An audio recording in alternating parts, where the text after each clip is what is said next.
You know, our Funwhole adventure's taken us through interesting genres. From a regular city modular like those LEGO create, to the Victorian steampunk era, to a near dystopian cyberpunk future. All interesting in their own way. And I thought we would wrap up our journey with one of their smallest set, the early steampunk hot rod. Thank you, Funwhole, for sending us this small set for us to review. It's not the size of your Funwhole that's important.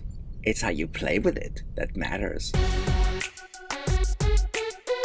An earlier steampunk offering, you say? That's right, Gigi. According to my research, this car was released sometime between the Airship and the trading center. Great iridescent egg! Here we go back to the land of decals. Don't get your eggs all scrambled up about it, McCluck.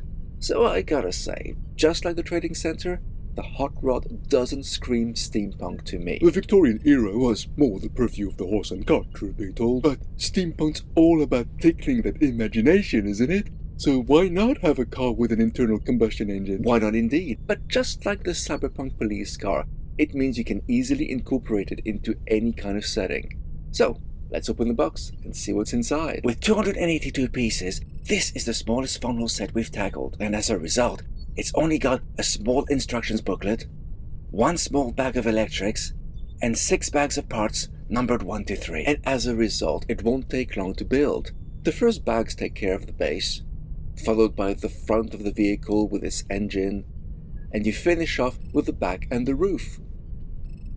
And here's the car in all its glory. And of course, it wouldn't be a Funwhole if it didn't come with lights. The lights are simple and effective, but man, considering how easily the stickers fail for the Cyberpunk apartment's electric junctions, how long do you think those used to hold the battery pack under the car will last? As the building was going, I was wondering how they were going to stash it. I must admit, it isn't the most impressive solution. Impressive or not, it's the one we've got. Just like the newsstand, you have to make sure you place the two 2032 batteries in different orientations for the system to work. To be fair, it's the only annoying part of this set. You've got to be joking, right? What about the decals? Oh yeah, those dreaded decals. There are none. Every decoration you see are prints, not a decal in sight. What? But how? I've no idea, but I was extremely surprised by that as well. Very pleasantly so, of course. You'll find prints on the front, on the doors, on the floor inside the car, on the seat's backrest, and of course, the crate's lid. And this set comes with a single fig, the driver who, according to the blurb, is on his way to the trading center for an ore convention. Seems this steampunk universe runs on this stuff. And he's bringing a crate of ore to the event. Yeah, about that. That lovely 2x2 printed tile used as a lid. It can't be closed when the ore's inside. So that beautiful print has to balance precariously on top.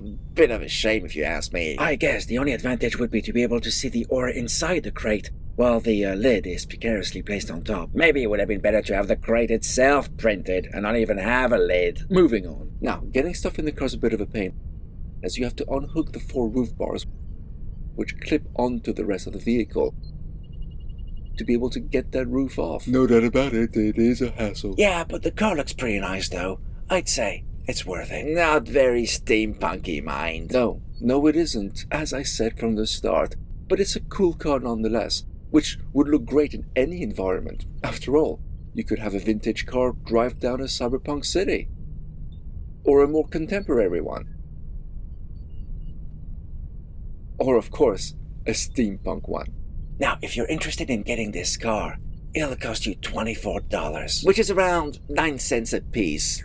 Not the best Funwhole price-to-piece ratio out there. But don't forget, Funwhole often have special offers going on. For instance, as we're shooting this, it's available for 20% off, which should bring it down to 7 cents per piece. And that's including printed pieces and a lighting kit. I personally quite like this vehicle, but what do you think of this little hot rod? Does it merit rolling down your city streets? Do share your thoughts in the comments, and we'll speak to you again next time.